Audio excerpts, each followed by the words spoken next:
Arrhenius equation में हम किसी भी केमिकल रिएक्शन के रेट कांस्टेंट, कोई भी केमिकल रिएक्शन लेंगे, उस केमिकल रिएक्शन का जो रेट कांस्टेंट होता है, उस रेट कांस्टेंट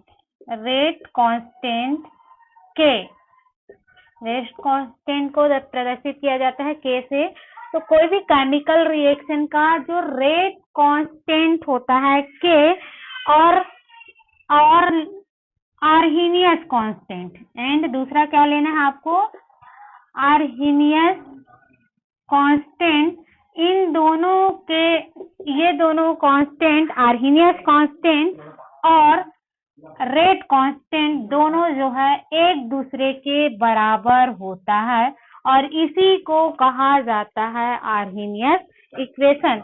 मतलब K इक्वल टू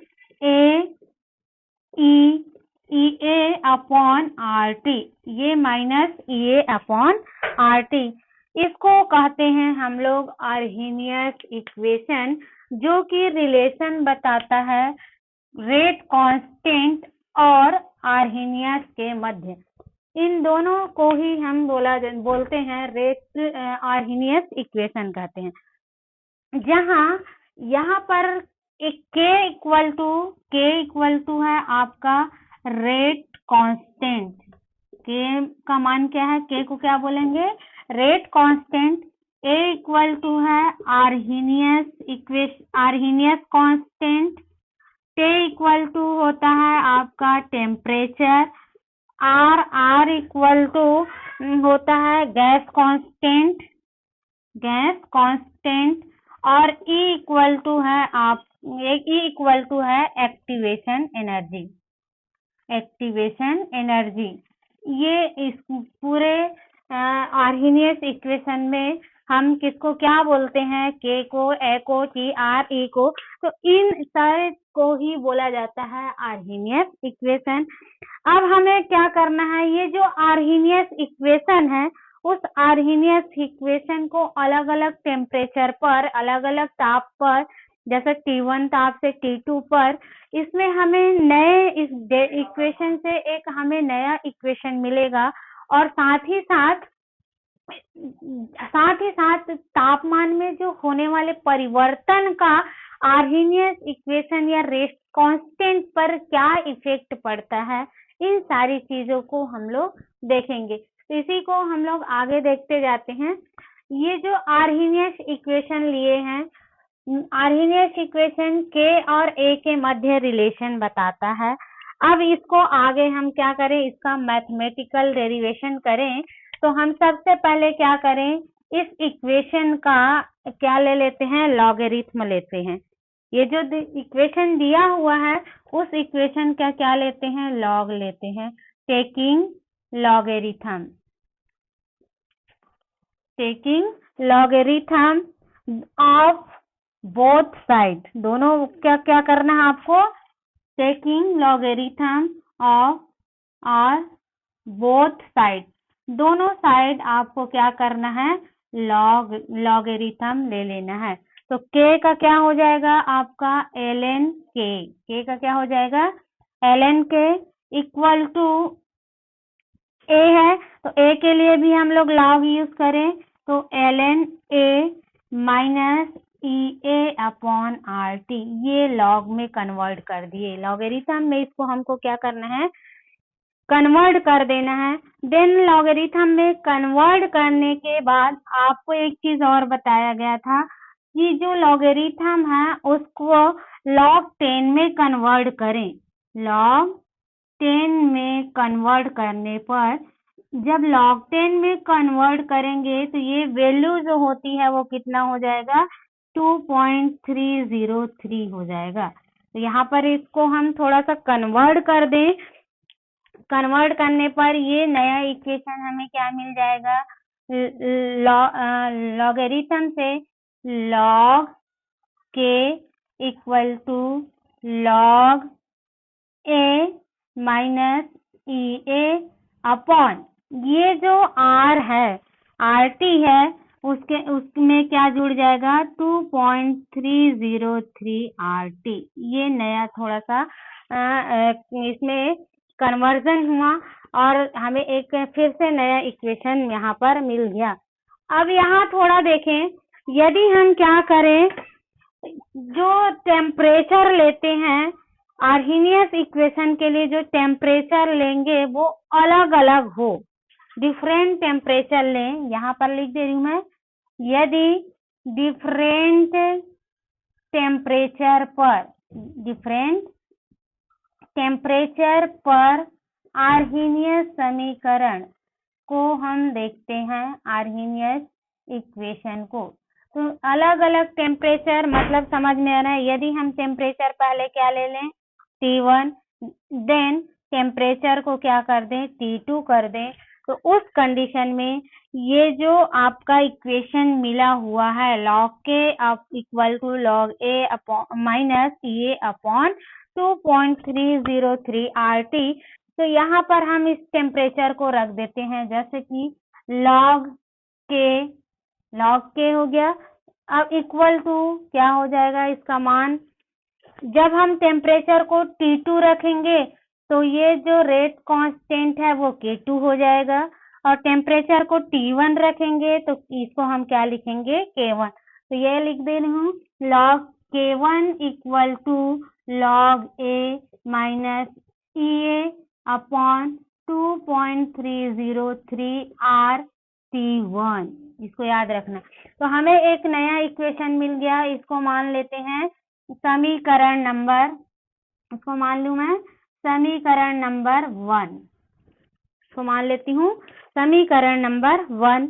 दूसरा देखें, यदि हम टेम्परेचर को T1 से क्या कर दें T2, तो ये दूसरा क्या हो जाएगा log K2 equal to log A minus EA upon 2.303 RT2 हो जाएगा, और इसको मान लेते हैं समीकरण नंबर 2। तो दो समीकरण हमें मिला यहाँ से आर्हेनियस इक्वेशन का। जब हम लॉगरिथम लिए उसके बाद इसको लॉग में कन्वर्ट किए, लॉग में कन्वर्ट करने पर जब हम अलग अलग टेम्परेचर पर आर्हेनियस इक्वेशन को लिखते हैं, उसके बाद हमें दो नया समीकरण मिल जाता है। अब ये जो नया समीकरण मिला हुआ है उस समीकरण को आपस में क्या कर दें, दोनों समीकरण को यदि हम क्या कर दें आपस में डिवाइड कर दें, तो यहाँ पर लिख दे रही हूँ मैं,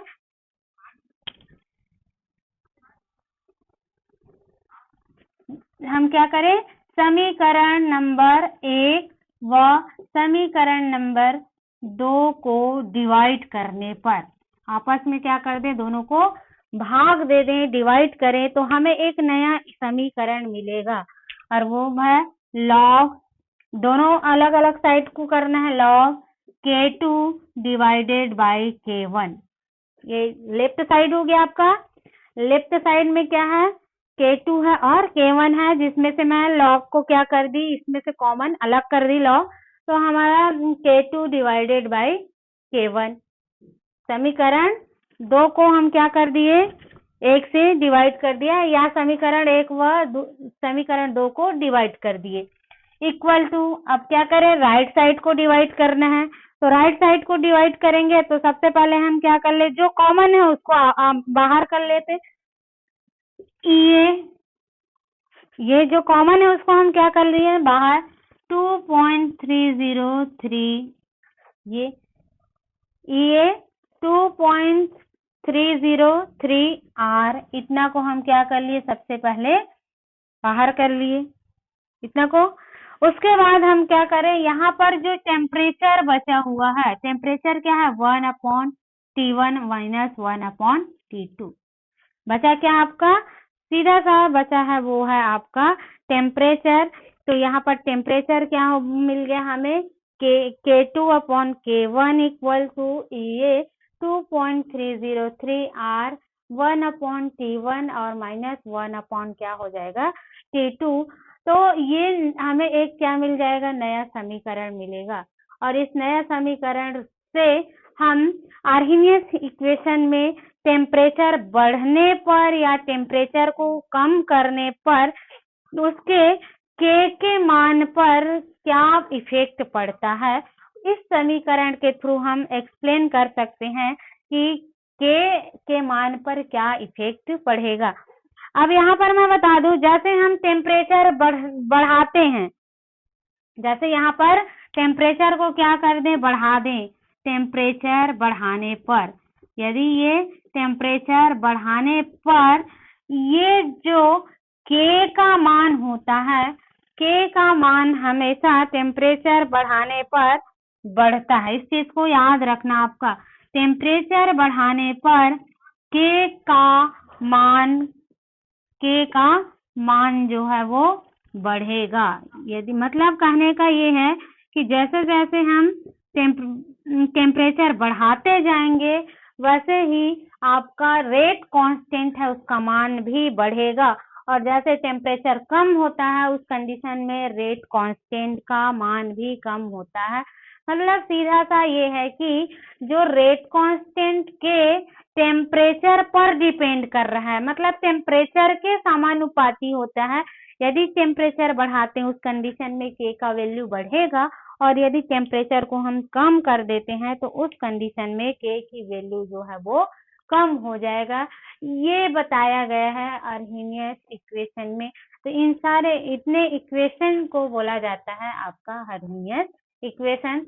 तो अर्हेनियस इक्वेशन किस जो है वो किसी भी अभिक्रिया केमिकल रिएक्शन के लिए रेट कांस्टेंट के और अर्हेनियस कांस्टेंट ए, इन दोनों के मध्य क्या बताता है, रिलेशन को बताता है। जब हम रेट कांस्टेंट और टेम्परेचर के मध्य इनकी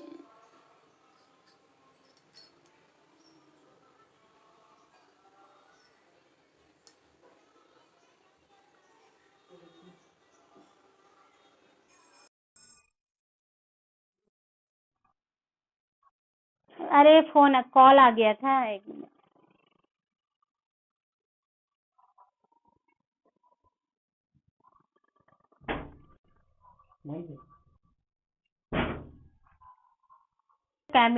आपका अर्हेनियस इक्वेशन, तो जब भी अर्हेनियस इक्वेशन एक्सप्लेन करने के लिए आएगा तो इक्वेशन तो यही है। अर्हेनियस इक्वेशन क्या है, K equal to A upon E minus A upon R T. But इसको आगे आपको क्या करना है, जो अर्हेनियस इक्वेशन के लिए जो रेट कांस्टेंट निकालते हैं उसका टेम्परेचर का क्या इफेक्ट पड़ता है उसको सारी चीजें आपको एक्सप्लेन करना पड़ेगा।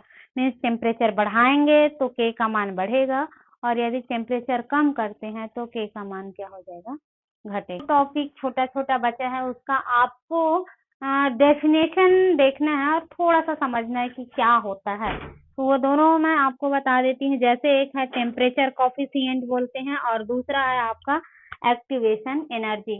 तो एक्टिवेशन एनर्जी इसमें थोड़ा ज्यादा इम्पोर्टेंट है। और आपका टेम्परेचर कॉफिशिएंट देखते हैं, किसको कहा जाता है, टेम्परेचर कॉफिशिएंट। ये पूछा भी जाता है टेम्परेचर कॉफिशिएंट क्या होता है करके।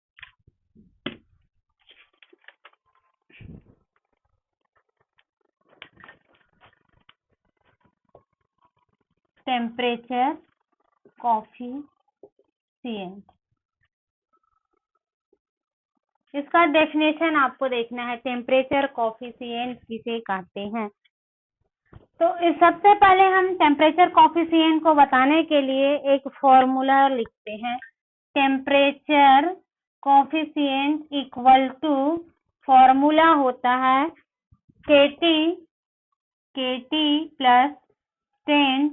केटी प्लस 10 डिवाइडिंग बाई के। इस फॉर्मूले को बोला जाता है टेम्परेचर कॉफिशिएंट। टेम्परेचर कॉफिशिएंट केटी प्लस 10 अपॉन के, यही होता है आपका टेम्परेचर कॉफिशिएंट। अब इसको आपको कैसे डिफाइन करना है, तो इसमें दो चीज दिया गया है, के टी और के दिया हुआ है। के मतलब क्या है, रेट कांस्टेंट, अभी पढ़ चुके हैं। के मतलब क्या है, रेट कांस्टेंट। तो रेशियो ऑफ, देखो रेशियो अनुपात है दोनों, ratio of rate constant at two temperature, ratio of rate constant at two temperature separate by 10 degree Celsius is called temperature coefficient. Temperature coefficient किसको कहते हैं? तो रेशियो होता है, अनुपात होता है रेट कांस्टेंट और रेट कांस्टेंट जब हम टेम्परेचर को सेपरेट कर देते हैं कितने में? 10 डिग्री सेल्सियस में, तो उसको कहा जाता है रेट कांस्टेंट। अब इसको जैसे हमें हिंदी में डिफाइन करना है कि हम लोग कैसे डिफाइन करेंगे रेट टेम्परेचर कॉफिशिएंट को, या इसका डेफिनेशन कैसे बताएंगे। तो इसका डेफिनेशन मैं बता रही हूँ आपको कैसे डिफाइन करना है रेट कांस्टेंट का। 1 मिनट।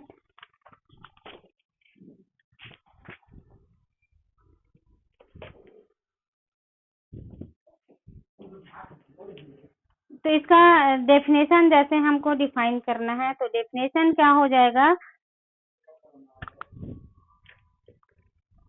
जब किसी भी रासायनिक अभिक्रिया की दर, जब कोई भी रासायनिक अभिक्रिया की जो दर होती है वो 10 डिग्री सेल्सियस ताप पर वृद्धि 10 डिग्री सेल्सियस ताप पर वृद्धि करने पर अभिक्रिया की दर लगभग 2 गुनी हो जाती है, तो उसको हम क्या बोल देते हैं? आपका टेम्परेचर कॉफिशिएंट या फिर रेट कॉफिशिएंट बोलते हैं। मतलब कहने का ये है, जैसे मैं एक एग्जांपल बता रही हूँ, उसके अकॉर्डिंग आपको इजीली समझ में आएगा। जैसे मैं यहाँ पर एक एग्जांपल बता रही हूँ आपका, यहाँ पर मैं ले रही हूँ एक के है, रेट कांस्टेंट है, और एक रेट कांस्टेंट 273 डिग्री सेल्सियस पर ले रहे हैं। के का मान को कितना ले रहे हैं? 273 में के का मान। और जब हम केटी के मान को लेते हैं तो ये कितना है? 200, इसमें 283 डिग्री सेल्सियस है। दो टेम्परेचर ली मैं आपका। पहला आपका टेम्परेचर क्या है? के का मान इतने में 273 डिग्री सेल्सियस, और केटी का क्या हो गया? 283 डिग्री सेल्सियस। इन दोनों के बीच जो पहला वाला रेट कांस्टेंट है और टी समय पश्चात जो रेट कांस्टेंट है, पहला क्या है? रेट कांस्टेंट, और टी समय पश्चात उनके रेट कांस्टेंट के मान में, देखो इन दोनों के मान में यदि 10 डिग्री सेल्सियस की वृद्धि हो, कितने की वृद्धि हो रहा है? 10 डिग्री सेल्सियस की वृद्धि होता है, तो इन दोनों के रेशियो को कहा जाता है टेम्परेचर कॉफिशिएंट। अब इसको हम जैसे एक्सप्लेन करें, और टेम्परेचर कॉफिशिएंट, तो यहाँ पर केटी का मान कितना हो गया? के का मान कितना हो रहा है? 273 डिग्री सेल्सियस। कितना हो रहा है के का मान? के का मान हो गया आपका 273 डिग्री सेल्सियस। केटी का मान रखेंगे तो केटी का मान कितना हो गया? के का मान तो सेम रखोगे तो कितना हो गया? 273 प्लस इसमें क्या करोगे? 283 प्लस 10 डिग्री सेल्सियस। और जब इन दोनों का आप रेशियो निकालोगे, इन दोनों का क्या कर दें हम लोग? रेशियो निकालने पर जो वैल्यू हमें मिलता है उसी को बोला जाता है ताप गुणांक। उसको हम क्या बोल देते हैं?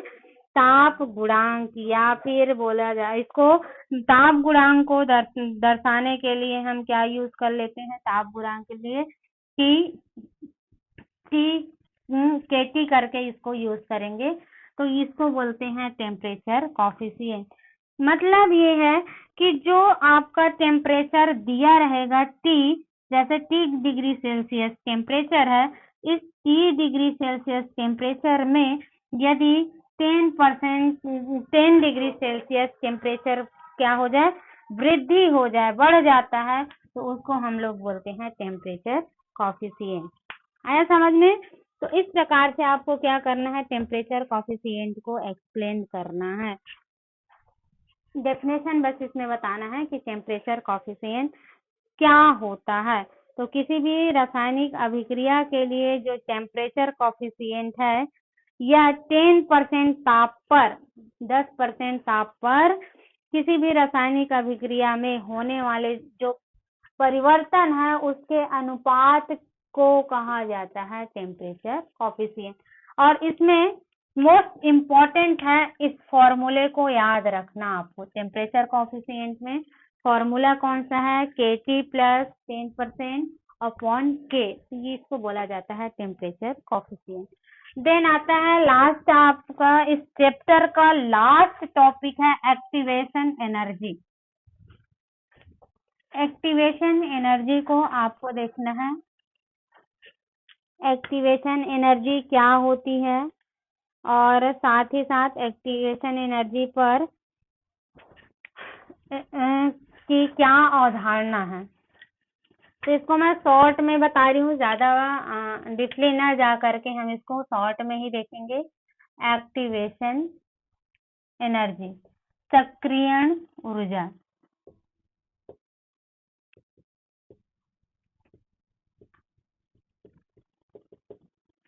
इसमें मेनली जो समझने वाली चीज है, सक्रियण ऊर्जा में क्या होता है, जब कोई भी रिएक्टेंट है उस रिएक्टेंट का प्रोडक्ट में कन्वर्जन होता है। कोई भी केमिकल रिएक्शन देखेंगे, उस केमिकल रिएक्शन में हमेशा रिएक्टेंट जो है वो प्रोडक्ट में कन्वर्ट होगा। रिएक्टेंट जब प्रोडक्ट में कन्वर्ट होता है तो हमें कुछ ना कुछ एनर्जी लेनी पड़ती है, मतलब कुछ मिनिमम अमाउंट ऑफ एनर्जी की आवश्यकता होती है, तभी रिएक्टेंट जो है प्रोडक्ट में कन्वर्ट होगा। यदि हमारे पास एनर्जी नहीं है, कल भी बताया गया था, कोलिजन थ्योरी में भी बताई थी मैं, कि किसी भी दो मॉलिक्यूल को आपस में ऐड होना है, जुड़ना है या केमिकल रिएक्शन करानी है तो उसके पास सफिशिएंट काइनेटिक एनर्जी होनी चाहिए। यदि उसमें काइनेटिक एनर्जी उसके पास नहीं है तो रिएक्शन पॉसिबल नहीं होता है। तो इसमें बताया गया है कि एक्टिवेशन एनर्जी किसको कहा जाता है, तो वह मिनिमम एनर्जी जो रिएक्टेंट को प्रोडक्ट में कन्वर्ट करता है उसको कहा जाता है सक्रियण ऊर्जा। वह मिनिमम एनर्जी जो रिएक्टेंट को प्रोडक्ट में कन्वर्ट करता है उसको कहा जाता है एक्टिवेशन एनर्जी। सपोज करें कि ये कोई दीवार, कोई आपका घर है, उस घर का ये दीवार है। इस दीवार में मान लो हम A है R और इनको जाना है P के पास, R है और इनको कहाँ जाना है? P के पास। तो ये जो R है वो सीधा P के पास नहीं जाएगा, R को P के पास जाने के लिए इस दीवार को क्रॉस करना पड़ेगा। इस दीवार को क्या करेगा, वो जब पार करेगा तभी वो P के पास पहुंच पाएगा। तो R क्या है, पहले धीरे धीरे करके कहाँ जाता है? इस दीवार के ऊपरी साइड में, और फिर वो कहाँ चला जाता है? P के पास। तो R को P के पास जाने के लिए किसकी जरूरत पड़ी? एनर्जी की। R को P के पास जाने के लिए किसकी जरूरत पड़ती है? मिनिमम एनर्जी की। जितनी एनर्जी इनको चाहिए, मिनिमम एनर्जी जितनी इनको आवश्यकता होती है, तो मिनिमम अमाउंट ऑफ एनर्जी की आवश्यकता होती है, और इस एनर्जी को ये एब्जॉर्ब करके रिएक्टेंट किस में बदल गया? प्रोडक्ट में बदल जाता है। तो जितनी एनर्जी हमें जरूरत हो रही है, कितनी एनर्जी जरूरत हो रही है, तो यहाँ से यहाँ तक के हमें एनर्जी की जरूरत पड़ी, और इसी एनर्जी को बोलते हैं एक्टिवेशन एनर्जी, और इसको शॉर्ट में शो किया जाता है EA से। इसी को कह देंगे हम एक्टिवेशन एनर्जी। तो ये इसका डेफिनेशन होता है, एक्टिवेशन एनर्जी या सक्रियण ऊर्जा, या फिर कह सकते हैं हम लोग इसको कि मिनिमम अमाउंट ऑफ एनर्जी।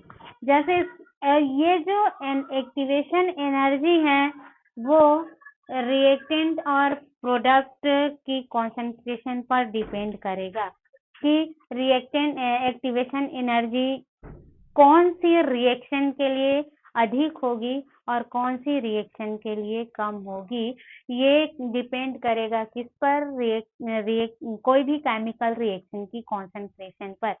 जैसे सपोज करें हम क्या देखते हैं, जैसे कि हमें कोई भी कामयाबी पाना है, मीन्स हम लोग मेहनत करते हैं और कोई कामयाबी पाना है या अपनी मंजिल तक पहुंचना है, तो हम जैसे बड़ी सोच रखते हैं कि हमें आईएएस बनना है, बड़ी सोच, या फिर हम क्या सोचे कि नहीं हमें टीचर बनना है। तो आईएएस बनने के लिए हमें क्या करना पड़ेगा, अधिक मेहनत करना पड़ेगा, अधिक मेहनत करना पड़ेगा। और टीचर बनने के लिए कम मेहनत करना पड़ेगा। मेहनत तो दोनों में करना पड़ेगा, है ना भाई, आईएएस बनना है, टीचर बनना है, तो विदाउट मेहनत तो पॉसिबल ही नहीं है।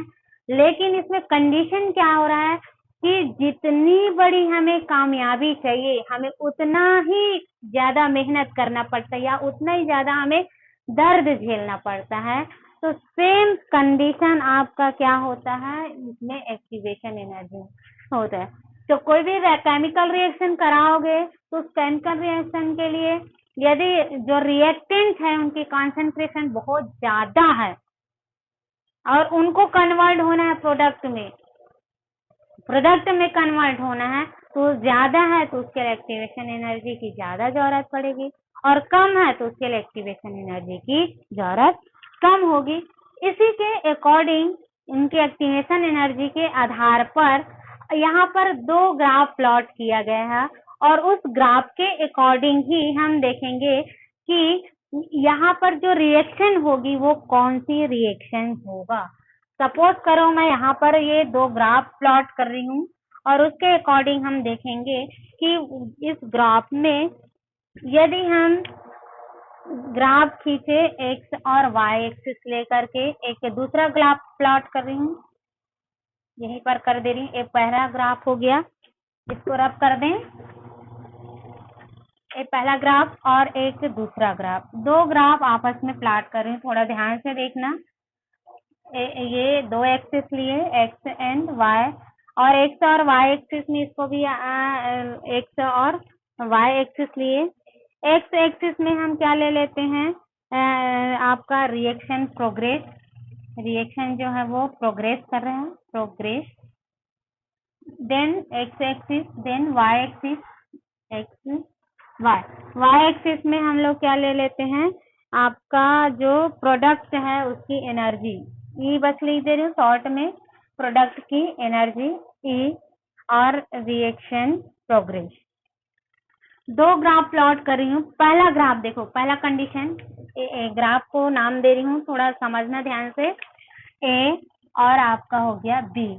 पहले वाले ग्राफ में जब ये रिएक्टेंट है वो प्रोडक्ट में कन्वर्ट हो रहा है, पहले में क्या हुआ, ये रिएक्टेंट जो है, ये लिख दे रही हूँ आर, रिएक्टेंट ये कन्वर्ट हो रहा है किसमें, प्रोडक्ट में। प्रोडक्ट पहले ग्राफ में देखो ध्यान से, रिएक्टेंट किसमें कन्वर्ट हो रहा है, प्रोडक्ट में। जब रिएक्टेंट प्रोडक्ट में कन्वर्ट होता है तो इस कंडीशन में इनके लिए एक्टिवेशन एनर्जी, और इस कंडीशन में भी इनकी एक्टिवेशन एनर्जी देखना है। जब रिएक्टेंट जो है प्रोडक्ट में कन्वर्ट होता है तो ये इनके लिए ये इसका एक्टिवेशन एनर्जी हो गया, और ये प्रोडक्ट की एक्टिवेशन एनर्जी हो गया। ये देखो दोनों की एनर्जी देख रहे हैं हम लोग, एक आपका ये और दूसरा।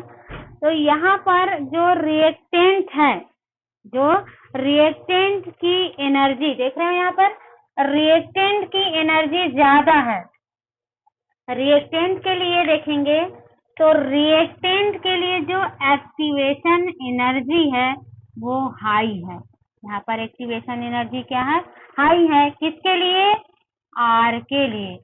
आर के लिए एक्टिवेशन एनर्जी हाई है, और पी के लिए एक्टिवेशन एनर्जी क्या है, लो है। क्या है, लो है। जब रिएक्टेंट की एक्टिवेशन एनर्जी प्रोडक्ट की एक्टिवेशन एनर्जी से अधिक होती है, उस कंडीशन में एनर्जी जो है वो रिलीज होगा। एनर्जी क्या होगा, याद रखना, एनर्जी रिलीज होगा। एनर्जी क्या होगा, रिलीज होगा, पहला कंडीशन। और जब एनर्जी रिलीज होती है तो इस रासायनिक अभिक्रिया को नाम दिया जाता है, वो है एक्सोथर्मिक रिएक्शन। नाम क्या हो जाएगा, एक्सोथर्मिक रिएक्शन। तो नाम क्या दे दिया गया है, एक्सोथर्मिक रिएक्शन। ये पहला कंडीशन है।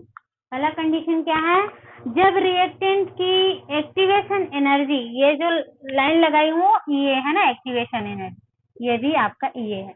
जब रिएक्टेंट की एक्टिवेशन एनर्जी हाई हो प्रोडक्ट से, तो उस समय एनर्जी रिलीज होगा। एनर्जी क्या होगा, रिलीज होगा, बाहर निकलेगा एनर्जी, और ये प्रोसेस कहलाएगा एक्सोथर्मिक। एनर्जी जब हम लोग क्या करते हैं, रिमूव कर देते हैं, तो वो प्रोसेस क्या होगा, एक्सोथर्मिक होगा। दूसरी कंडीशन, यदि हम क्या करें, जो रिएक्टेंट है, दूसरा कंडीशन ले लें, ये रिएक्टेंट है, ये रिएक्टेंट कन्वर्ट हो रहा है प्रोडक्ट में। रिएक्टेंट है, ये कन्वर्ट हो रहा है किसमें, प्रोडक्ट में। ये दूसरा कंडीशन, ये रिएक्टेंट ये कन्वर्ट हो रहा है आपका प्रोडक्ट में।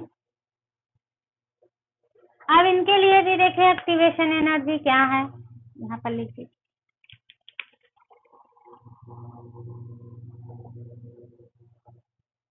ये देखते हैं इसके लिए भी, ये रिएक्टेंट है और ये आपका प्रोडक्ट है। अब ये रिएक्टेंट के लिए एक्टिवेशन एनर्जी हो जाएगा, और ये आपका प्रोडक्ट के लिए ई ए और ई ए। दोनों ग्राफ सेम है। कंडीशन देखो, यहाँ पर जो रिएक्टेंट है उसके लिए ए का मान क्या है, अधिक हो रहा है।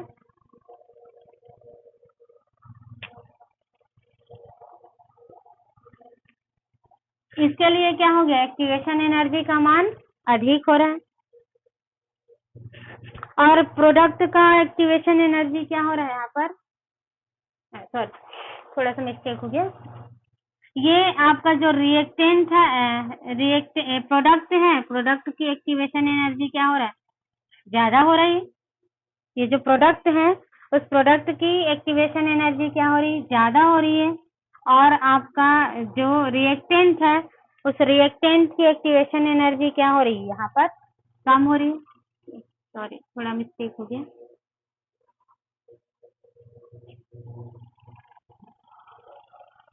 यहाँ पर जो रिएक्टेंट है उसके लिए एक्टिवेशन एनर्जी, यहाँ लिख दूं, रिएक्टेंट के लिए एक्टिवेशन एनर्जी क्या हो रहा है, कम हो रहा है, कम।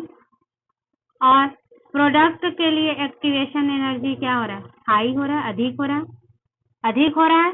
इस कंडीशन में देखो एनर्जी जो है वो क्या होगा, रिलीज ना हो करके एनर्जी एब्जॉर्ब होगा, एनर्जी एब्जॉर्ब होगा। और जब एनर्जी एब्जॉर्ब होता है तो इस रिएक्शन को नाम दिया गया है इंडोथर्मिक। इंडोथर्मिक। ये दो टाइप की रिएक्शन होती है।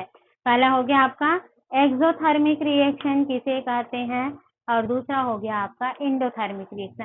तो ये अलग से क्वेश्चन आता है, एक्सोथर्मिक रिएक्शन क्या है और इंडोथर्मिक। तो एक्सोथर्मिक रिएक्शन क्या होती है, जिसमें एनर्जी रिलीज होती है।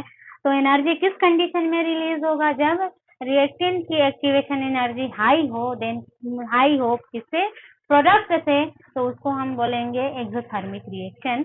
और दूसरा है जब रिएक्टेंट की एक्टिवेशन एनर्जी कम हो प्रोडक्ट से, तो उस कंडीशन में एनर्जी जो है वो क्या होगा, एब्जॉर्ब होगा। मतलब रिएक्टेंट के पास जितनी एनर्जी होना चाहिए प्रोडक्ट बनाने के लिए, उतनी एनर्जी उसके पास नहीं है, उतनी उसके पास नहीं है तो वो क्या करेगा, एनर्जी को एब्जॉर्ब करेगा, ग्रहण करेगा, तो उसको हम बोलते हैं एंडोथर्मिक प्रोसेस, जिसमें रिएक्टेंट एनर्जी एब्जॉर्ब करेगा।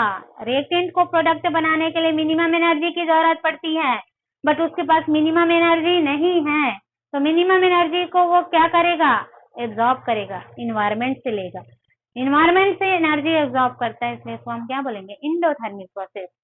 और एक्सोथर्मिक में क्या होता है, उसके पास एनर्जी पर्याप्त होती है, इसलिए वो एनर्जी को क्या करता है, रिलीज करता है, और रिलीज करता है इसलिए इसको एक्सोथर्मिक प्रोसेस बोलते हैं। तो दो टाइप की रिएक्शन होती है, अकॉर्डिंग टू हम उसके एक्टिवेशन एनर्जी के थ्रू एक्सप्लेन कर सकते हैं एंडोथर्मिक और एक्सोथर्मिक प्रक्रिया।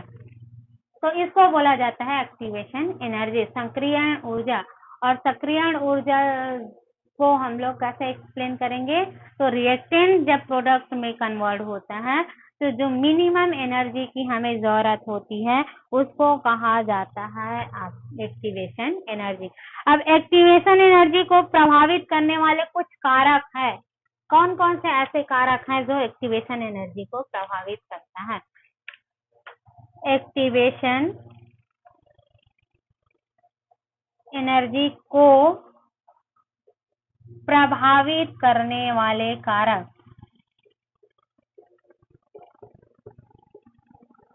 इसमें से दो कारक जो मोस्टली इंपॉर्टेंट है उसको मैं बता रही हूँ। पहला कारक है एक्टिवेशन एनर्जी को प्रभावित करने वाले, वो है टेम्परेचर। पहला कारक क्या है, टेम्परेचर। देन दूसरा कारक है आपका कैटलिस्ट। दो कारक है जो एक्टिवेशन एनर्जी को मोस्टली प्रभावित करता है। पहला देखिए हम लोग टेम्परेचर, तो टेम्परेचर को एक्सप्लेन कर रही हूँ। टेम्परेचर बढ़ाने पर, टेम्परेचर यदि हाई होने पर एक्टिवेशन एनर्जी पर देखो, वैसे तो एक्टिवेशन एनर्जी पर टेम्परेचर का कोई इफेक्ट नहीं पड़ता, जनरली देखा जाए तो कोई इफेक्ट नहीं पड़ता, लेकिन जब हम टेम्परेचर को बहुत ज्यादा बढ़ा देते हैं, बहुत हाई कर देते हैं, तो उस समय टेम्परेचर बढ़ाने पर एक्टिवेशन एनर्जी का मान भी क्या होगा, बढ़ेगा। याद रखना, जैसे जैसे एक ग्राफ बना रही, ये आपका ग्राफ बना रहे हैं, और एक यदि हम क्या करें, पहले T1 टेम्परेचर में ग्राफ मिला और दूसरा ग्राफ हमको क्या मिल रहा है, T2 टेम्परेचर पर। टेम्परेचर यहाँ पर क्या है, ये T1 टेम्परेचर और ये आपका T2 टेम्परेचर है। तो जब हम बहुत ज्यादा टेम्परेचर को बढ़ा देते हैं तो उस कंडीशन में एक्टिवेशन एनर्जी का मान भी क्या होगा, बढ़ेगा। T1 टेम्परेचर पर एक्टिवेशन एनर्जी इतना है और T2 टेम्परेचर पर एक्टिवेशन एनर्जी क्या हो गया, इंक्रीज हो गया। तो कहने का मतलब ये है कि जैसे ही हम टेम्परेचर को बढ़ाते जाएंगे एक्टिवेशन एनर्जी का मान भी इंक्रीज होते जाएगा। T1 टेम्परेचर पर एक्टिवेशन एनर्जी का मान कम है और जैसे ही टेम्परेचर बढ़ा T1 से T2, उस कंडीशन में एनर्जी जो है वो इंक्रीज हो गया। देन दूसरा होता है कैटलिस्ट का प्रभाव, ये बहुत ही इम्पोर्टेंट है। कैटलिस्ट का क्या प्रभाव पड़ता है एक्टिवेशन एनर्जी पर, तो कोई भी केमिकल रिएक्शन में हम लोग कैटलिस्ट किसको बोलते हैं, तो कैटलिस्ट वे होते हैं जो किसी भी रासायनिक अभिक्रिया में स्वयं पार्टिसिपेट नहीं करता, लेकिन रासायनिक अभिक्रिया की दर को बढ़ा दे, उसको हम क्या बोलते हैं, कैटलिस्ट बोलते हैं उत्प्रेरक, उत्प्रेरित करना। रासायनिक अभिक्रिया हो रही है तो उस रासायनिक अभिक्रिया को उत्प्रेरित करता है, जिससे रासायनिक अभिक्रिया जो है वो तेजी से होता है, तो उसको बोलते हैं हम लोग उत्प्रेरक। कोई भी रासायनिक अभिक्रिया यदि धीमी गति से हो रही है और इसमें हम क्या डाल दें, उत्प्रेरक डाल दें, वो रासायनिक अभिक्रिया जो होती है वो तेजी से होने लगती है, उसको बोलते हैं उत्प्रेरक। तो ये उत्प्रेरक का एक्टिवेशन एनर्जी पर क्या प्रभाव पड़ता है उसको हम लोग देखेंगे।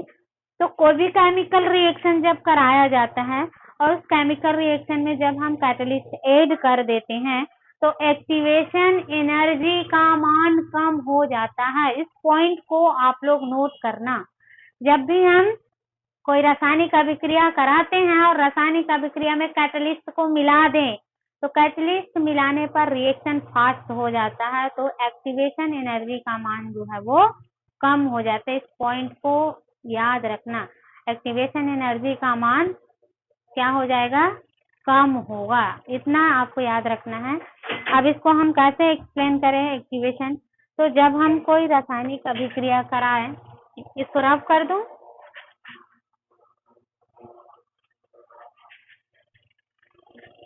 जब हम कोई भी रासायनिक अभिक्रिया करा रहे हैं, और रासायनिक अभिक्रिया दो टाइप से कराएं। पहला कंडीशन, जब हम पहला रिएक्शन कराते हैं और वो रिएक्शन कैटलिस्ट की अनुपस्थिति में हो, और दूसरा रिएक्शन करा दें हम लोग कैटलिस्ट की उपस्थिति में करा दें। चलो मैं यहाँ पर दे रही हूँ एग्जांपल, कैटलिस्ट उत्प्रेरक का प्रभाव।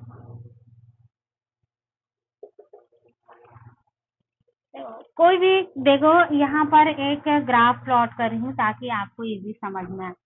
ये एक देन वाई, एक साइड मैं यहाँ पर लिख रही हूँ टेम्परेचर को, और एक साइड आपका ई हो गया, टेम्परेचर और ई। अब यहाँ पर हम क्या कराते हैं, ग्राफ में ये रिएक्टेंट है वो प्रोडक्ट में कन्वर्ट हो रहा है। पहला कंडीशन देखो, रिएक्टेंट और ये कन्वर्ट हो रहा है, रिएक्टेंट जो है वो प्रोडक्ट में। पहला कंडीशन है, हम रिएक्टेंट लिए हैं, ये रिएक्टेंट किस में कन्वर्ट हो रहा है, प्रोडक्ट में। ये आपका बन गया प्रोडक्ट। पहला कंडीशन, रिएक्टेंट प्रोडक्ट में कन्वर्ट हुआ, और रिएक्टेंट जब प्रोडक्ट में कन्वर्ट हो रहा है, यदि ये रिएक्टेंट प्रोडक्ट में कन्वर्ट हो रहा है वो विथ कैटलिस्ट हो, विथ कैटलिस्ट, यदि ये अभिक्रिया कैटलिस्ट की उपस्थिति में हो रही हो, जब कैटलिस्ट की उपस्थिति में हो रही है तो रिएक्टेंट प्रोडक्ट में कन्वर्ट हुआ। दूसरा, यदि ये जो रिएक्टेंट है वो फिर से प्रोडक्ट में कन्वर्ट हो, और रिएक्टेंट जब प्रोडक्ट में कन्वर्ट हो और ये आपका प्रोडक्ट में कन्वर्ट हुआ, और ये कैसा है, विथआउट कैटलिस्ट, विथआउट कैटलिस्ट। दो रिएक्शन हो रहा है। पहला रिएक्शन क्या है, ये ए है वो बी में कन्वर्ट हो रहा है, तो ए बी में कब कन्वर्ट हो, जब उसमें हम कैटलिस्ट डाल दिए। दूसरा, ए जो है बी में कब कन्वर्ट हो रहा है, जब हम उसमें कैटलिस्ट नहीं डालते। जब हम कैटलिस्ट मिला देते हैं तो रिएक्शन जो है वो फास्ट होता है और ए बी में कन्वर्ट होता है। जब रिएक्शन फास्ट होता है तो उस कंडीशन में हम क्या देखेंगे, इनकी एक्टिवेशन एनर्जी को देखेंगे। ये एक्टिवेशन एनर्जी, पहला कंडीशन ये एक्टिवेशन एनर्जी। यहाँ पर पहला कंडीशन में, पहला कंडीशन क्या है, जब रिएक्टेंट प्रोडक्ट में कन्वर्ट हो रहा है विद कैटलिस्ट, कैटलिस्ट की उपस्थिति में हो रहा है, तो यहाँ पर एक्टिवेशन में एनर्जी का मान कितना हो गया, ये। दूसरा कंडीशन, जब रिएक्टेंट फिर से प्रोडक्ट में कन्वर्ट हो रहा है विदाउट कैटलिस्ट, यहाँ पर कैटलिस्ट नहीं है, और जब कैटलिस्ट नहीं है उस कंडीशन में यहाँ पर एक्टिवेशन एनर्जी क्या हो गया, ये हो जाएगा, ये आपका एक्टिवेशन एनर्जी। मतलब ये है, जब हम कैटलिस्ट को यहाँ पर ऐड किए तो एक्टिवेशन एनर्जी का मान कम है, देखो, और जब बिना कैटलिस्ट के रिएक्शन कराते हैं तो एक्टिवेशन एनर्जी का मान क्या हो रहा है, ज्यादा। मतलब समझ में आ रहा है कि जब हम कोई रिएक्शन करा रहे हैं और इसमें जब हम रिएक्शन करा रहे हैं और कैटलिस्ट डाल देते हैं तो वो रिएक्शन तेजी से होगा। मतलब कि रिएक्शन जैसे धीमी गति से होता है, जैसे कोई रासायनिक अभिक्रिया हो रही है वो 10 मिनट में कंप्लीट होगा, कोई भी रासायनिक अभिक्रिया 10 मिनट, लेकिन जब उसमें हम कैटलिस्ट डाल दिए तो वो 10 मिनट में ना होकर के कितने में हो जा रहा है, 5 मिनट में हो रहा है, मतलब फास्ट हो रहा है। सेम कंडीशन यहाँ पर है, जब हम उसमें क्या कर रहे हैं, कैटलिस्ट डाल दे रहे हैं, तो जो एक्टिवेशन एनर्जी की जो जरूरत पड़ती है, मिनिमम एनर्जी की हमें जो जरूरत पड़ती है वो हमें कम जरूरत पड़ेगी। लेकिन जब हम उसको क्या कर दें, कैटलिस्ट ना डालें या कैटलिस्ट उपस्थित नहीं है, तो उस कंडीशन में जो है एक्टिवेशन एनर्जी, हमें अधिक एनर्जी देने की जरूरत पड़ेगी, तो वो किस में कन्वर्ट होगा, प्रोडक्ट में कन्वर्ट होगा। तो इसको कहा जाता है आपका कैटलिस्ट का प्रभाव। मतलब जब विथआउट कैटलिस्ट हम क्रिया कराते हैं तो एक्टिवेशन एनर्जी का मान अधिक होगा, और जब विथ कैटलिस्ट कराते हैं तो एक्टिवेशन एनर्जी का मान कम होगा। जैसे यहाँ पर बता रही हूँ, ये विथ कैटलिस्ट है, विथ कैटलिस्ट, और ये आपका विथआउट कैटलिस्ट। दो कंडीशन है इसके लिए। एक्टिवेशन एनर्जी देखें तो विथ कैटलिस्ट एक्टिवेशन एनर्जी का मान क्या हो जाएगा, इतना होगा, और विथआउट कैटलिस्ट एक्टिवेशन एनर्जी का मान क्या हो गया, इतना। मतलब जब हम कैटलिस्ट डाल देते हैं तो एक्टिवेशन एनर्जी का जो मान होती है वो कम होगा, ये का मान विथ कैटलिस्ट, और ये का मान अधिक होगा विथआउट। इतना आपको याद रखना, ये होता है कैटलिस्ट का प्रभाव। तो ये ओवरऑल आपका ये जो केमिकल काइनेटिक्स का चैप्टर है वो यहाँ से खत्म होता है। तो इसमें आप लोग प्रैक्टिस करना, और जहाँ पर कंफ्यूजन आता है या जहाँ जो टॉपिक समझ में नहीं आया होगा या कहीं पर डाउट होगा तो उसको आप बेझिझक पूछ सकते हो, है ना। कैसे ऑल स्टूडेंट आया समझ में?